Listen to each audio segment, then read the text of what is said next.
Hello everyone. स्वागत है आपका लेक्चर नंबर 10 में। आज हम बात करेंगे सीएसएस सेलेक्टर क्या होते हैं और उसको हम कैसे यूज़ कर सकते हैं अपनी स्क्रिप्ट में। तो अभी पिछले दो लेक्चर में हमने बात करी एक्सपाथ की। उसमें दो टाइप की एक्सपाथ होती हैं, रिलेटिव एक्सपाथ होती है और एब्सोल्यूट एक्सपाथ होती है। तो आज हम बात करते हैं सीएसएस सेलेक्टर की। तो सबसे पहले मैं वेबसाइट ओपन करता हूँ या फिर उससे पहले मैं यहाँ पे जाता हूँ अपने नोट्स पे। तो मैंने लिखा है सीएसएस का जो सिंटेक्स होता है वो क्या होता है। अभी पहले इधर ही फोकस करो, ये वाला जो हाईलाइटेड है। सो आपको ये जो सिंटेक्स है काफ़ी मिलता जुलता लग रहा होगा। आपको याद होगा एक्सपाथ का सिंटेक्स क्या होता था। अगर मैं इसको ही कॉपी कर लूँ या फिर मैं लिख देता हूँ input at the rate tag name equals to, sorry tag name यहाँ पे एट्रीब्यूट आएगा, मैंने गलत लिख दिया। Okay, bute equals to value. Okay, so ये होता है हमारा एक्सपाथ का सिंटेक्स। अब आप लेफ्ट वाला देखो और राइट वाला सिंटेक्स देखो। अगर मैं एक्सपाथ का ये जो राइट वाला सिंटेक्स है एक्सपाथ का, ये दोनों चीज़ें हटा दूँ, ठीक है, ये हटा दूँ, डबल स्लैश हटा दूँ फॉरवर्ड वाले और ये हटा दूँ, तो ये क्या बन जाएगी आपकी सी एस एस। तो काफ़ी सिंपल है, ठीक है। तो सी एस एस का होता है ये हमारा सिंटेक्स। तो एक सी एस एस लिख के देख लेते हैं। तो अभी तक अगर आपने पुरानी दो वीडियो देखी हैं तो आपको पता पड़ गया होगा कि कौन सा पेरेंट होता है, कौन सा चिल्ड्रन होता है। तो मैं उस उस वे में ज़्यादा डिटेल में बात नहीं करूँगा।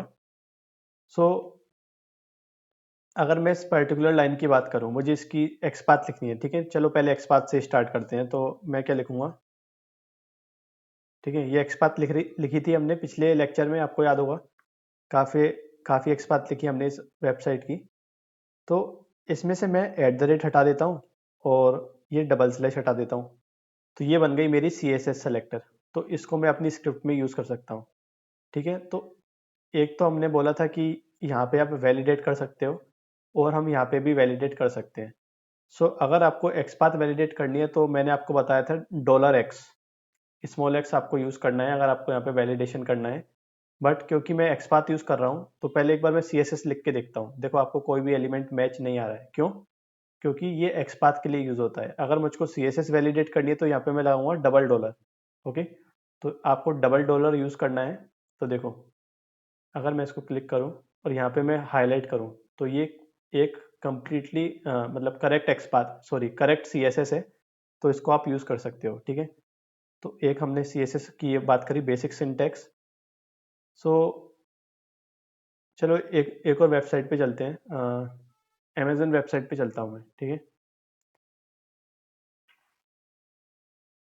हाँ, इसमें मैं यहाँ पे साइन इन पे क्लिक करता हूँ, इसको मैं राइट क्लिक करता हूँ, ठीक है। सो इसकी मैं बात करता हूँ, ठीक है। इसकी मैं एक्सपाथ लिखूंगा, तो सॉरी इसकी मैं सी एस एस लिखूंगा। तो कैसे हम लिखेंगे, लेबल, या फिर चलो एक बार मैं सी एक्सपाथ ही लिख देता हूँ अगर आपको थोड़ा सा भी दिक्कत आ रही है। आप सिंटेक्स अगर आपको याद नहीं है, सो मैं लिखूंगा डबल स्लैश इनपुट। देखो ये भी एक वैलिड एक्सपाथ है, ठीक है।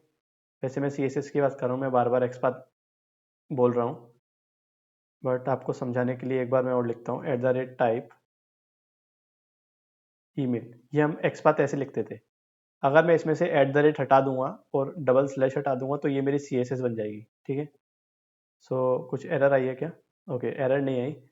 सो बेसिकली हमारे मोर देन वन एलिमेंट है। तो इस पे हम आएंगे, मोर देन वन एलिमेंट को हम कैसे वो कर सकते हैं। तो देखो सी एस एस के केस में ना इंडेक्सिंग वर्क नहीं करेगी, ठीक है।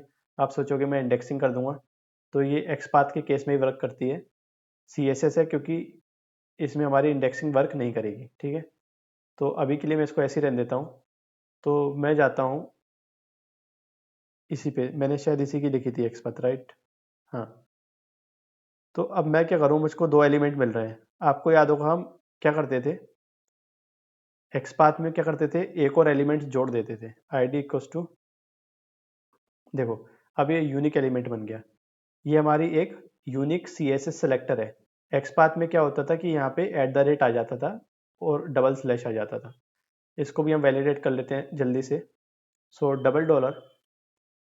Double quote, bracket close, paste the C S S, ठीक है। सो ये देखो आपका जो ब्राउज़र है ना वो भी एक सी एस एस आपको दे रहा है, ठीक है। सो काफ़ी लंबी सी एस एस है। तो दोस्तों आप कोशिश यही करो कि जो आप CSS और XPath लिख रहे हो वो आप खुद से लिखो, तो ज़्यादा बेटर है। आप कॉपी पेस्ट करोगे कहीं और से, जैसे कि मैं क्या कर सकता हूँ, मैं राइट क्लिक इस पर करूँगा और इसको यहाँ पे एक ऑप्शन होता है, सॉरी यहाँ से नहीं, अगर मैं राइट क्लिक करूँगा और यहाँ पे कॉपी करके कॉपी सेलेक्टर, ठीक है, और इसको मैं कंट्रोल F कंट्रोल V करता हूँ, तो देखो अभी तो आपको छोटा सा एलिमेंट मिल गया। अगर मैं दोबारा करता हूँ कॉपी एक्सपाथ, ठीक है, तो देखो अभी भी आपको ठीक ठाक मिल गया है, बट कई बार क्या होता है ये बहुत बड़ा एलिमेंट दे देगा आपको। मैं आपको दिखाता हूँ, सपोज मैं इसी वेबसाइट की बात करता हूँ, जैसे मुझे मुझे इसका एक्सपाथ चाहिए, या फिर मैं थोड़ा सा नीचे जाता हूँ, एक्सपाथ बोल लो या फिर दूसरा CSS बोल लो, राइट क्लिक करा, कॉपी किया, आप यहाँ से भी एक्सपाथ लिख सकते हो, कहने का मतलब कंट्रोल F कंट्रोल V। देखो आपको कितनी गंदी एक्सपाथ इसने दी है, ठीक है, एक तो ये डिफ के अंदर बार बार जा रहा है, इंडेक्सिंग भी करिए। तो ब्राउजर से एक्सपाथ आपको कॉपी नहीं करनी चाहिए कभी भी। हमेशा आदत यही डालो कि आप एक्सपाथ लिखोगे और बार बार उसको आप प्रैक्टिस करो, ठीक है। तो ये तो बात हो गई कि हमको ब्राउजर से एक्सपाथ या CSS कॉपी नहीं करनी चाहिए। तो अगर अभी हम इस वाले पेज पे थे, तो अगर मैं इसको, इसकी मैं एक्सपाथ, इसकी मैंने CSS लिखी थी, देखो ये हमारी CSS है, ठीक है। सो अगर मैं क्लास की बात करूं, जैसे ये मेरे क्लास है, सो क्या हम क्लास के नेम से भी CSS लिख सकते हैं? देखो ये मेरी क्लास का नाम क्या है, A_A-Form-Label। अगर मैं इससे पहले डॉट लगा दूंगा तो ये मेरी एक CSS बन जाएगी, ठीक है। क्लास के नाम से पहले पहले क्लास के नाम को कॉपी कर लो, और क्लास के नाम से पहले अगर आप डॉट लगा देते हो तो वो एक वैलिड CSS कहलाएगी, ठीक है। सो मैं डबल डॉट लगा के एक बार चेक भी कर लेता हूँ, ठीक है। वैलिडेशन आप कोशिश करो यहीं पे करो, अगर आप एक बिगिनर हो तो। देखो ये देखो वैलिड CSS हमने एक लिख ली है, किसके लिए, इस पर्टिकुलर लेबल के लिए। अच्छा मैं अगर अगर मैं डॉट हटा दूं तो देखो आपको कोई भी एलिमेंट नहीं मिलेगा, इसका मतलब आपको डॉट लगाना पड़ेगा अगर आपको CSS यूज करनी है। सो इसमें एक क्लास मैंने और देखी थी, थोड़ा सा मैं इस क्लास की बात करते हैं, ठीक है, इसको मैं ले लेता हूँ।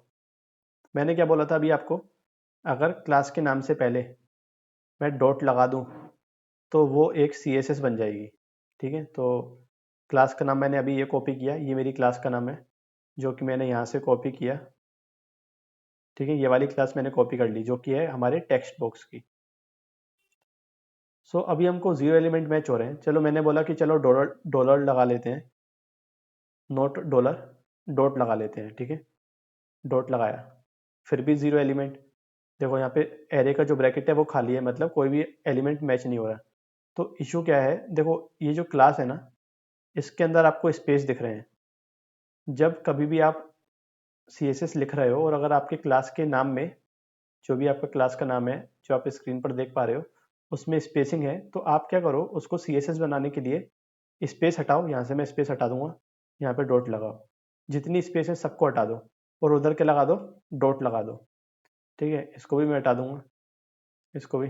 तो देखो ये अब हमारी क्या बन गई, ये एक हमारी वैलिड CSS है, ठीक है। आप जाओगे तो आपको ये चीज़ याद रखनी है, अगर आपको CSS लिखनी है क्लास नेम से, केवल क्लास के नाम से पहले डॉट लगा दो, और अगर क्लास के नाम में स्पेस है तो स्पेस हटा के भी डॉट लगा दो, और पहले तो लगेगी लगेगी।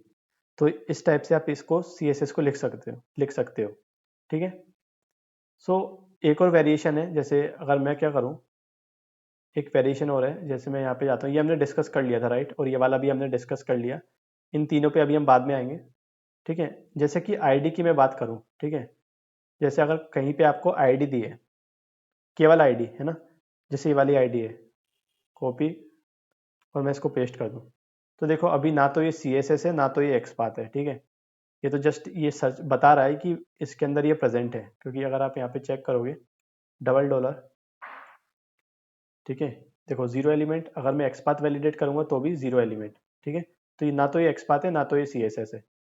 सो अगर मुझे आईडी के बेसिस पर CSS लिखनी है तो मैं क्या करूँगा, आईडी से पहले हैश लगा दूंगा, ये मेरी अब CSS कहलाएगी, ठीक है। सो कोई भी अगर आपके पास आईडी है उससे पहले हैश वाला सिंबल लगा दो, ये आपकी एक वैलिड क्या बन जाएगी, CSS। ठीक है, तो यहीं पे मैंने ये लिख रखा है, तो मैं इसको अच्छे से लिख देता हूँ। ये जैसे कि आईडी से पहले मैं लिख देता हूँ, आईडी से पहले हैश लगा दो। ओके, सो आईडी से पहले हैश लगा दो तो एक वैलिड CSS बन जाएगी। ओके, इस तरीके से भी आप कर सकते हो। और एक और वेरिएशन देखते हैं कि अगर मैंने आपको बताया था कि अगर मैं यहाँ पे सिर्फ इतना लिख दूँ, एक्सपाथ की बात करता हूँ दोबारा से, ये क्या होगी, हमारी वैलिड एक्सपाथ है। इसको मैं इंडेक्स करूँगा, कर सकते हो, बट अभी हम इंडेक्सिंग की बात नहीं कर रहे। कितने एलिमेंट दे रहा है, 13। अगर मैं यहाँ पे डबल स्लैश हटा दूँ, ठीक है, तो मुझको मोर देन 1 एलिमेंट मिल रहे हैं। ठीक है, तो क्या मैं इसको बोल सकता हूँ कि ये मेरी वैलिड CSS है। पहले यहाँ पे वैलिडेट करेंगे क्योंकि वहाँ पे हमको इनकरेक्ट डेटा मिल रहा है। ठीक है, तो देखो ये हमको कितने एलिमेंट मिल रहे हैं, 13 एलिमेंट मिल रहे हैं। तो ये अगर आप केवल टैग नेम लिख दोगे तो वो भी आपकी एक वैलिड CSS है। ओके, सो सिमिलरली लाइक अगर मैं यहाँ पे x लगा दूँ और यहाँ पे डबल स्लैश लगा दूँ तो भी आपको 13 एलिमेंट मिल रहे हैं। इसका मतलब एक्सपाथ भी करेक्ट है और CSS भी करेक्ट है। राइट, आप ऐसे समझ सकते हो, ये भी एक वैलिड CSS है। सो क्या करो, सिंपल क्या लिख दो, टैग नेम लिख दो। Tag name is also valid syntax. Example जैसे मैंने टैग नेम का दिया आपको इनपुट, ये भी एक वैलिड क्या है, CSS है। इस तरीके से भी आप इसको लिख सकते हो। अच्छा, ये वाला क्या है, tag name hash ID name. एक और वेरिएशन देखते हैं, उसमें क्या कह रहा है कि जैसे अगर मैं इसी टेक्स्ट बॉक्स की बात करूं, मेरा टैग नेम है इनपुट और ID क्या है, app underscore email. So अगर मैं tag name hash ID name कहता है app underscore email. Okay, so देखो यहाँ पे मैंने यही बताया। इस तरीके से भी आप क्या कर सकते हो, ये भी आपकी एक वैलिड सिंटैक्स है। मतलब आपने क्या किया, टैग नेम आपने कॉपी करा, हैश लगाया और ID का नाम लिख दिया। सो ये वाला जो सिंटैक्स है ये भी एक वैलिड CSS है। तो इसको भी हम जल्दी से वेरीफाई करके देख लेते हैं इधर। ठीक है, तो ये देखो ब्राउज़र आपको कितना बड़ा CSS बता रहा है। ये भी आप यूज़ कर सकते हो अगर आप चाहो। सो ये देखो, ये वाली भी हमारी वैलिड CSS है। ओके, तो हमने इसकी बात करी और ये हमने डॉट क्लास नेम की भी बात कर ली। ठीक है, कि क्लास नेम अगर है उससे पहले डॉट लगा दो तो हमारी वो वैलिड CSS बन जाएगी। सो अब मैं इस वेबसाइट पे आता हूँ। हमने इस वेबसाइट की बात पिछले लेक्चर्स में भी करी थी, जो कि थी रेडिफ मेल वेबसाइट। ओके, सो वहाँ पे हमने एक्सपाथ के केस में तीन चीज़ों की बात करी थी। इसमें एक होता है, एक होता था स्टार्ट्स विद, दूसरा होता था एंड्स विद, तीसरा होता था कंटेन्स। ओके, और मैंने आपको ये भी बताया था कि एंड्स विद वर्क नहीं करेगा due to the version issue. So CSS के केस में भी आप तीनों चीज़ें यूज़ कर सकते हो। ओके, सो CSS के केस में एंड्स विद भी आप यूज़ कर सकते हो। तो सबसे पहले इधर चलते हैं और मेरे पास एक शीट है। ठीक है, तो इस शीट को मैं डिस्क्रिप्शन में पेस्ट कर दूंगा, वहाँ से आप कॉपी कर सकते हो। तो इधर आते हैं हम, थोड़ा सा मैं इसको जूम करूँगा और ये स्टार्टिंग के आप 3 देखना। ठीक है, अगर मैंने बोला एट्रीब्यूट कंटेन, ओके, आपको याद होगा मैंने बताया था कंटेन्स वाला यूज़ करके ऐसे @ करके लिख सकते हो। सो ये तो लेफ्ट वाला है एक्सपाथ, राइट वाला है CSS के केस में अगर आप कंटेन्स वाला यूज़ करना चाहते हो तो आपको स्टार लगाना पड़ेगा इस टाइप से। ठीक है, तो मैं एक बार आपको करके बताता हूँ। सो रेडिफ मेल वाली वेबसाइट पे दोबारा चलते हैं, राइट क्लिक करते हैं, इंस्पेक्ट करते हैं और यहाँ पे चेक अवेलेबिलिटी पे क्लिक करते हैं। आपको याद होगा ये वाला जो एलिमेंट है बार बार चेंज होगा। ठीक है, so control F। So syntax क्या था हमारा, tag name attribute equals to value, attribute के साथ स्टार भी लगाना पड़ेगा। सो इनपुट डबल स्लैश नहीं आएगा क्योंकि ये CSS है, input name equals to value. ठीक है, ये तो हमने CSS लिख ली, बट दिक्कत यह है कि ये जो नाम है ना बार बार चेंज होता रहेगा तो हमारी स्क्रिप्ट फेल हो जाएगी। तो मैंने बोला कि ठीक है पूरा नाम मत लो, इसका एक छोटा सा पार्ट ले लो, स्टार इक्वल्स टू, मैंने बोला कि चलो एज्यूम करो कि ये वाला जो टेक्स्ट है दोनों चेंज हो रहे हैं तो इसको मैं हटा दूंगा और ये वाले जो नंबर है उसको भी मैं हटा दूंगा। ठीक है, तो ये क्या हो गया, कंटेन्स। इसको मैं वैलिडेट कर लेता हूँ कि मतलब नेम के आगे, कि मतलब उस एलिमेंट को आइडेंटिफाई करो जिसका टैग नेम इनपुट हो, एट्रीब्यूट नेम हो और नेम के अंदर इस टेक्स्ट, ये वाला जो टेक्स्ट है प्रेजेंट हो। ठीक है, सो मतलब part of the text present हो, पूरा टेक्स्ट नहीं।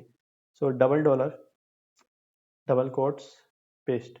तो देखो ये हमारा क्या है, वैलिड CSS। ओके, इस तरीके से आप कंटेंट्स यूज कर सकते हो। सिमिलरली अगर आपको मान लो आपको एक्सपाथ, सॉरी नॉट एक्सपाथ, आपको CSS ऐसे लिखनी है कि मतलब मैंने बोला, इसको मैं Ctrl Z कर देता हूँ या फिर कॉपी करता हूँ, दोबारा कॉपी करता हूँ। ओके, सो मैंने पेस्ट कर दिया।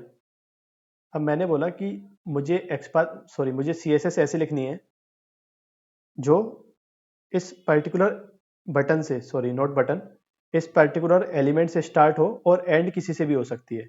तो ये वाले नंबर मैं हटा देता हूँ क्योंकि ये वाले जो नंबर हैं वो क्या होंगे, चेंज हो रहे हैं बार बार, इसको मैं हटा देता हूँ। तो अभी तो हमको एलिमेंट नहीं मिलेगा कोई भी, क्योंकि मैंने कोई भी अदर फंक्शन यूज़ नहीं किया है। तो अगर आपको, थोड़ा सा जूम आउट करता हूँ, अगर आपको स्टार्ट्स विद यूज़ करना है, एक्सपाथ के साथ हम देख चुके हैं, CSS के साथ आपको ये एरो लगाना पड़ेगा, है ना। तो आपको शिफ्ट और आपको दबाना पड़ेगा शिफ्ट 6। ओके, तो आपको शिफ्ट 6 दबाना पड़ेगा कीबोर्ड से। तो मैं दबाता हूँ शिफ्ट 6। तो ये हो गया स्टार्ट्स विद। ठीक है, इसको आप वैलिडेट कर लेना, ये भी एक करेक्ट CSS हमने लिखी है। और सिमिलरली एक होता है एंड्स विद। तो एंड्स विद एक्सपाथ के केस में वर्क नहीं करा था क्योंकि वो एक्सपाथ 2.0 है जो हमारा ब्राउजर सपोर्ट नहीं करता, बट CSS सपोर्ट करती है। तो अगर आपको एंड्स विद यूज़ करना है तो आपको डॉलर सिंबल लगाना पड़ेगा। तो ये भी मैं आपको करके दिखा देता हूँ। अगर मैं यहाँ पे डॉलर लगाता हूँ, एंड्स विद, सपोज मैं लिखता हूँ एंड्स विद FFB21, इसको हटा के FFB21, तो देखो मोर देन वन एलिमेंट आ गए। तो अगर मुझको इसको यूनिक बनाना है तो मैं क्या करूँगा, 285 और दे दूंगा। सो मैं लिखता हूँ, अभी 22 एलिमेंट आ रहे हैं, 285। तो देखो अभी भी सेम आ रहे हैं। तो मैं फिर से थोड़ा सा इसमें देता हूँ VAIL। तो एंड्स विद मुझको लिखना है VAIL।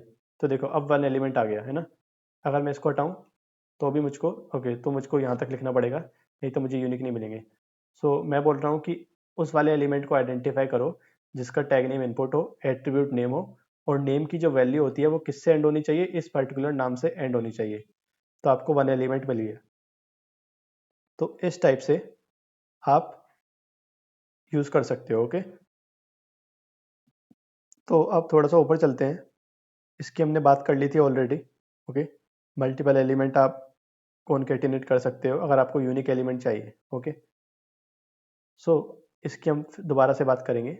देखो एक्स पाथ में मैंने आपको बताया था, अगर आपको पेरेंट के अंदर वाले चिल्ड्रन के अंदर जाना है, आप कैसे जाते थे, /a करके जाते थे, सिंगल फॉरवर्ड स्लैश। तो इसी वाली वेबसाइट पे हम चलते हैं दोबारा से। ठीक है, तो अब ये मैंने CSS लिखी है, देखो इस पर्टिकुलर फिश की मैंने क्या लिखी है, CSS। एंटर मारूंगा तो एक ही एलिमेंट है, ये CSS है, एक्सपाथ नहीं है, क्योंकि इसमें ना तो डबल स्लैश है ना @ है। मुझे इससे इस पे जाना है, तो एक्सपाथ में हम जाते थे /h4 ऐसे जाते थे, बट क्योंकि ये CSS है तो मैं लगाऊंगा शिफ्ट ग्रेटर देन का साइन। ये हमारा ग्रेटर देन का साइन है, तो ये हमारी क्या होगी, CSS। पेरेंट से चिल्ड्रन पे मूव करना है तो हम ऐसे लिखेंगे। ठीक है, तो मैं अगर इधर से चलूँ,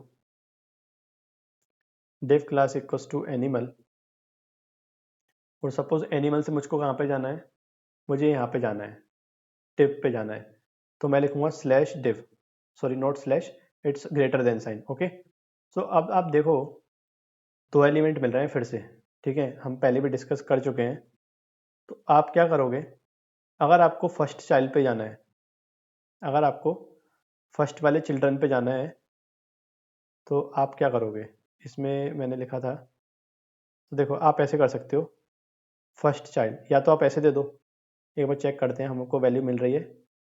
कोलन लगाना, एक सिंगल कोलन लगाना और आप लिख दो फर्स्ट -चाइल्ड। तो देखो पहले वाले पे आ गया। ठीक है, लास्ट वाले पे जाना है, लास्ट वाला क्या है, डिव है। फर्स्ट चाइल्ड तो H2 है इसलिए वो H2 पे आया, और यहाँ पे है लास्ट चाइल्ड। तो लास्ट चाइल्ड किस पे आएगा, इस वाले पे आएगा। या तो आप ऐसे कर लो, या फिर आप बोल दो nth चाइल्ड। nth चाइल्ड वाला आपको यूज़ करना है कोलोन लगाने के बाद। ओके, nth चाइल्ड, और यहाँ पे इंडेक्सिंग कर दो। कैसे? 1, पहला h2 है, दूसरा कौन सा है? div है, थर्ड वाला कौन सा है? ये है। ठीक है, तो इस तरीके से आप, अगर आपको मोर देन वन एलिमेंट मिल रहे हैं तो आप ऐसे कर सकते हो। तो सपोज मैं 2 करता हूँ और इसके बाद मुझको कहाँ पे जाना है? h3 पे जाना है। ठीक है, तो दोबारा से मैं क्या करूँगा? ग्रेटर देन का साइन और h3। तो इस टाइप से आप मूव कर सकते हो पेरेंट्स से चिल्ड्रन के बीच। तो इसमें थोड़े से और वेरिएशन देखते हैं। अच्छा, जैसे मैंने इधर किया, ठीक है, क्या मैं ऐसे लिख सकता हूँ? अगर मान लो मैंने इससे पहले क्या लगा दिया, अगर मैं यहाँ पे हूँ, अभी इसको मैं कट करता हूँ। देखो अभी मैं यहाँ पे हूँ, h2 है, div है, तीनों चिल्ड्रन है। जैसे ही मैंने बोला कि slash, sorry not slash, greater than div, या फिर मैं कहूँ nth चाइल्ड 1, 1 कौन सा होगा? देखो अभी यहाँ पे 1 क्या मिल रहा है? h2। बट मैं चाहता हूँ कि यार मेरा जो कोड, मेरा जो CSS है वो div वाले टैग पे ही फोकस करे, तो मैं यहाँ पे div लिख दूंगा। तो अब क्या होगा? देखो पहला ये था, अब दूसरा होगा ये, राइट? क्योंकि ओके, सो ये देखो दूसरा ये है, तीसरा ये है। ठीक है, पहला वाला वो नहीं देगा क्योंकि पहले पे तो h2 है, तो इसका जो चिल्ड्रन होगा, ऐसे भी आप दे सकते हो, मतलब कहने का मतलब है मल्टीपल वे हैं। सो बेटर है कि आप ऐसे ही दे दो तो ज़्यादा बेटर है, क्योंकि आप कंफ्यूज हो गए उसमें। तो 1 ये, दूसरा ये, तीसरा ये, तो ऐसे हम आइडेंटिफाई कर सकते हैं। ये भी एक वैलिड CSS है। तो एक बार मैं इसको और दिखा देता हूँ वैलिडेट करके। कंट्रोल L क्लियर के लिए, डबल डॉलर और पेस्ट। तो ये देखो, ठीक है, यूनिक CSS हमने लिख लिया है इसके लिए। तो इस तरीके से आप यूज़ कर सकते हो nth चाइल्ड को। और मैंने एक चीज़ और बात करी थी कि अगर हमको सिबलिंग से सिबलिंग पे ट्रेवर्स करना है, ठीक है, तो एक बार दोबारा से लिख के दिखाता हूँ ताकि आपको याद आ जाए। तो सपोज मैं यहाँ पे हूँ, div class equals to animal. Okay, अभी मैं यहाँ पे हूँ, अब मुझे जाना है कहाँ पे? सपोज मुझे जाना है इस वाले पे, या फिर मुझे सपोज, जैसे मैंने ये लिख दिया और मैंने बोला कि मुझे इसकी एक्सपाथ लिखनी है। बट क्या है, यहाँ पे जो एलिमेंट है वो बार बार चेंज हो रहा है। तो मुझे पता है ये वाला एलिमेंट चेंज नहीं हो रहा है, बट ये वाले चेंज हो रहे हैं, तो मैं इसकी ना लिख के पहले इसकी लिख लूंगा। ठीक है, तो सपोज मैं यहाँ पे मैंने लिखा और यहाँ पे मैं h2 पे आ गया। अभी मैं इस पर्टिकुलर लाइन पे हूँ, येलो वाली। अब मुझे ये क्या है? सिबलिंग है, तीनों के तीनों सिबलिंग है। इस सिबलिंग से मुझे इधर मूव करना है या फिर इधर मूव करना है, तो मैं कैसे करूंगा? सो एक्स पाथ के केस में हम लिखते थे, तो एक्स पाथ के केस में हम लिखते थे फॉलोइंग सिबलिंग, प्रीसीडिंग सिबलिंग, है ना, आपको याद होगा। इधर हम लिखेंगे प्लस। अगर मैं प्लस लिख के डिव करता हूँ तो देखो यहाँ पे आ गया। ठीक है, और अगर मैं एक और प्लस लगा के डिव लिखूंगा तो वो कहाँ मूव हो जाएगा? यहाँ पे आ जाएगा। तो इस तरीके से आप सिबलिंग पे मूव कर सकते हो, सिबलिंग टू सिबलिंग आप मूव कर सकते हो। मैंने यहाँ पे एक लाइन लिखी थी, ऊपर में अगर जाऊँगा, you can not move backward in CSS। कहने का मतलब, जैसे एक्सपाथ में हम क्या कर रहे थे, अगर हम यहाँ थे तो यहाँ चले जा रहे थे, और यहाँ थे तो यहाँ चले जा रहे थे, मतलब बैकवर्ड भी जा रहे थे, फॉरवर्ड भी जा रहे थे। बट CSS के केस में ऐसा नहीं होगा। मतलब कहने का, आप अगर यहाँ हो तो आप इधर से यहाँ मूव हो सकते हो, नीचे मूव हो सकते हो। इस येलो लाइन से आप पिछली वाली सिबलिंग पर नहीं जा सकते, कहने का ये मतलब। ठीक है, तो आप ऐसा मत सोचना कि यहाँ पे मैं माइनस कर दूंगा। एक बार देख लेते हैं। ठीक है, तो देखो माइनस आप करोगे तो वो नेविगेट नहीं होगा, तो आप फॉरवर्ड डायरेक्शन में मूव कर सकते हो। तो इस तरीके से आप, अगर मल्टीपल सिबलिंग है तो उसके बीच में आप मूव कर सकते हो। तो ये हमने देखा। और देखो हमने इसकी बात कर ली थी एरो वाले की, है ना। बट मैंने आपको एक्सपाथ में एक चीज़ बताई थी, अगर मैं डबल स्लैश डिव ऐसे लिखता हूँ, इसमें क्या डिफरेंस है? मैंने पिछले लेक्चर में बताया था आपको। अगर आपने नहीं देखा है तो वो लेक्चर आप देख सकते हो। सो इसमें क्या होगा, पेरेंट से चिल्ड्रन के एलिमेंट पे जाएगा, बट इसमें क्या होगा, इस पेरेंट के अंदर जितने ए टैग हैं वो उन सभी को हाईलाइट कर लेगा। तो एक बार मैं करके दिखाता हूँ, फिर CSS में हम इसको कैसे करेंगे वो भी हम देखेंगे। सो मैं एक और वेबसाइट पे जाता हूँ, सपोज इसी पे मैं जाता हूँ। सो इसकी पहले एक्सपाथ लिखते हैं। तो मैं एक्सपाथ बार बार इसलिए लिख रहा हूँ ताकि आपको आप रिलेट कर पाओ, ठीक है। तो देखो अब इसके अंदर एक h2 है, 2 डिव है, ठीक है। अगर मैंने लिखा स्लैश डिव फॉरवर्ड स्लैश लगाया तो कितने एलिमेंट मिले, पहला एलिमेंट मिला और दूसरा एलिमेंट मिला, ठीक है। बट आप देखोगे इस डिव के अंदर भी कितने डिव हैं, इस डिव के अंदर भी मल्टीपल डिव हैं। तो मैं चाहता हूँ इस ये जो एनिमल वाली लाइन है, मैं चाहता हूँ इसके इस लाइन के अंदर, देखो इसको बंद करूंगा तो सारे के सारे बंद हो जाएंगे। इस लाइन के अंदर जितने भी डिव टैग हैं, चाहे वो चिल्ड्रन के अंदर बने हैं या फिर उनके भी चिल्ड्रन के अंदर बने हैं या फिर कहीं पे भी बने हैं, वो सारे के सारे हाईलाइट हो जाएं। तो मैं क्या करूंगा, डबल स्लैश डिव लगा दूंगा, ठीक है। तो सारे के सारे उसने हाईलाइट कर दिए, पहले ये 2 ही कर रहा था, बट अब क्या हुआ, सारे के सारे हाईलाइट कर देगा। तो ये हो गया हमारा पेरेंट और ये हो गया हमारा चिल्ड्रन। तो इस टाइप से भी आप लिख सकते हो। सिमिलरली अगर मैं बात करूं सी एस एस की, तो इसको सी एस एस कैसे लिखोगे, इसी चीज को अगर आपको करना है, देखो ये तो मेरी सी एस एस हो गई। अगर मैं ग्रेटर देन का साइन लगाता हूँ, क्योंकि मैंने बताया था पेरेंट से चिल्ड्रन पे अगर आपको मूव करना है तो आपको ऐसे लिखना पड़ेगा। सो देखो ग्रेटर देन साइन लगाया और 2 डिव आ गए, ठीक है। सो मैंने बोला कि मुझको ये दोनों नहीं चाहिए, बट मुझको ये वाला एलिमेंट भी चाहिए जो इसके अंदर प्रेजेंट है। तो मैं क्या करूँगा, सिंपली स्पेस दे दूंगा बस। देखो सेम रिजल्ट आ रहा है हमारा, ये हमारी क्या हो गई, वैलिड सी एस एस हो गई, जो सारे डिव टैग को हाईलाइट करेगी पेरेंट के अंदर। इसको भी वैलिडेट करके देख लेते हैं। तो देखो 11 एलिमेंट आ रहे हैं, इसको एक्सपेंड करो, पहला दूसरा तीसरा चौथा, ऐसे सारे के सारे एलिमेंट हमारे आ रहे हैं, ठीक है। तो इस तरीके से आप, सो ये बेसिकली डिफरेंस है दोनों में, और यहाँ पे सिंटेक्स लिखा है। तो और हम देखते हैं, तो देखो हमने प्लस वाली भी बात कर ली और इस टाइप से भी हमने बात कर लिया। देखो यहाँ पे भी सेम वो कर रहा है। अगर मैं थोड़ा सा जूम करूँ, ये जो एग्जांपल दिया है यहाँ पे, पहले वो फॉर्म एलिमेंट के अंदर था के पास था, उसके अंदर वो स्लैश इनपुट में गया, ओके। फिर उसने एक्सपाथ लिख ली। इधर भी हम सेम कर रहे हैं, फॉर्म, या तो आप ग्रेटर देन का साइन दे सकते थे, सो वो जैसी आपकी नीड है उसके अकॉर्डिंग आप कर सकते हो। उसके बाद स्पेस दिया, मतलब इसके अंदर वो सर्च करेगा, जैसे ही आपने स्पेस मारा तो ये पेरेंट हो गया और ये क्या हो गया, चिल्ड्रन हो गया। तो इस टाइप से भी आप लिख सकते हो। सो बहुत तरीके के वेरिएशन आपको देखने को मिलेंगे।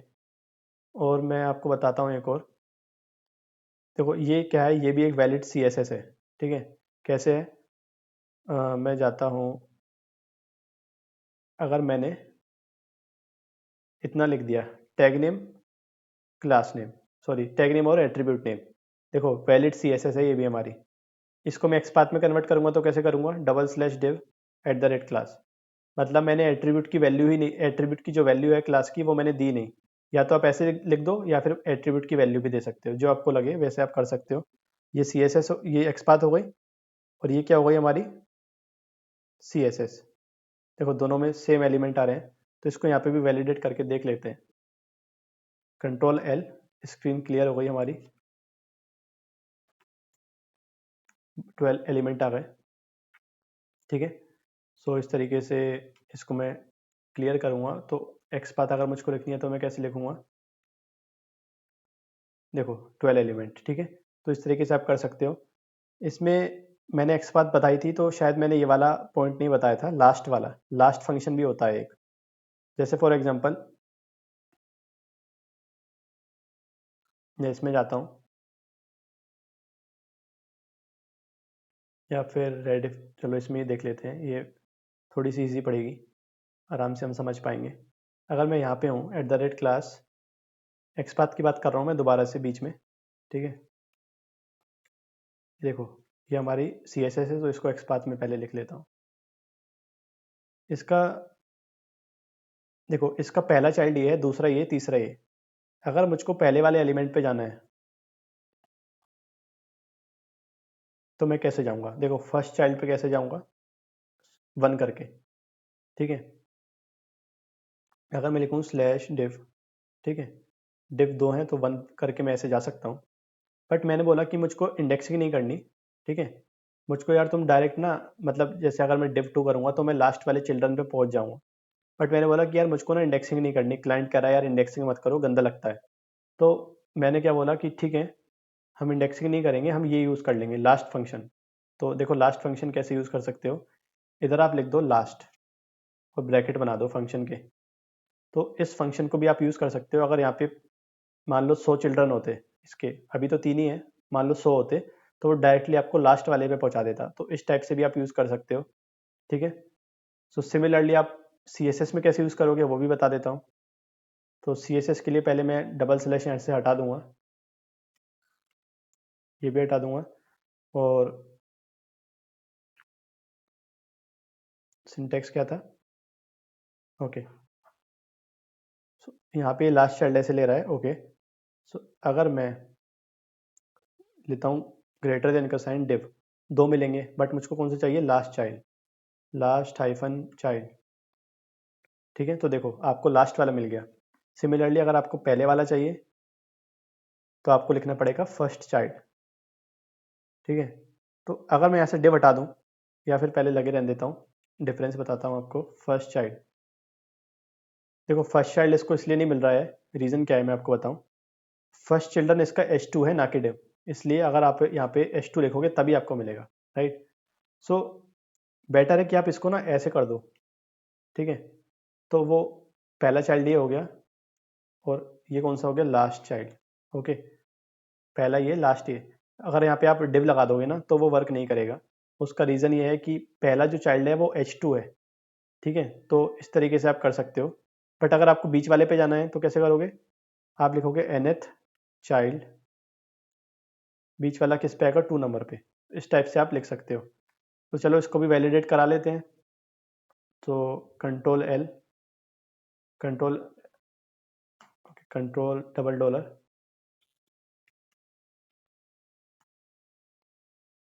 तो देखो ये हमारी वैलिड CSS है, ओके। सो इस तरीके से भी आप लिख सकते हो।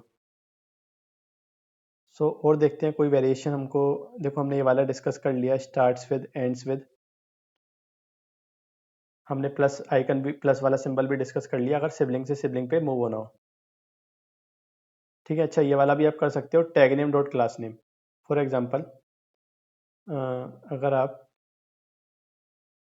मैंने क्लास नेम वाला तो आपको बताया था एक जगह पे, वो आई थिंक अमेजन वेबसाइट थी। सो इसको अगर मैं डिलीट कर दूं,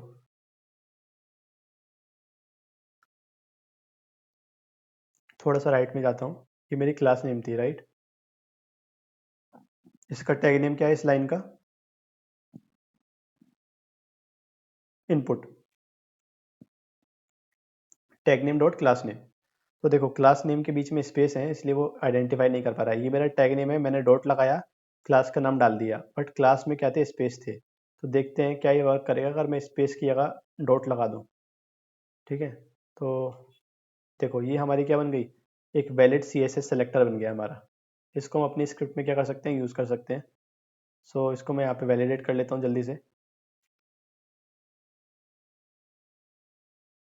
तो ये देखो वैलिड CSS हमने बना ली। तो बहुत सारे वे हैं जिसकी मदद से आप CSS को यूज़ कर सकते हो, ठीक है।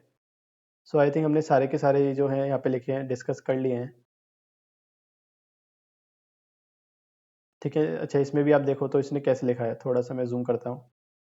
ये हमारी CSS लिखी उसने, और डबल स्लैश हटाया, ये हमारा टैग नेम है। टैग नेम को इसने क्या किया, टैग नेम को इसने इसके साथ ले लिया, आईडी के साथ। हम डिस्कस कर चुके हैं वैसे, एक बार और बता रहा हूँ, tag name hash ID name. तो देखो कितना ये छोटा हो गया, tag name hash ID name, और उसके बाद उसने स्पेस दिया, तो ये पेरेंट हो गया और ये चिल्ड्रन हो गया। उसी के अंदर वो सर्च करेगा और लास्ट चाइल्ड पे वो चला गया। बट एक्सपाथ में आप देखो कितने बार हम स्लैश लगा रहे हैं, तो ये थोड़ा सा ना ईजी हो जाता है लिखना। सो आप दोनों ही यूज़ कर सकते हो, बट आप CSS में बैकवर्ड डायरेक्शन में मूव नहीं हो सकते, ये थोड़ा सा डिसएडवांटेज है। अदरवाइज दोनों ही अच्छे हैं। तो ये वाली जो शीट है मैं आपको शेयर कर दूंगा, और जितना ज़्यादा आप प्रैक्टिस कर सकते हो आप CSS और एक्सपाथ का प्रैक्टिस करो। अगर आपको कोई भी डाउट है तो आप कमेंट सेक्शन में पूछ सकते हो। सो अभी के लिए इतना ही, अगले लेक्चर में मिलते हैं। Thanks for watching.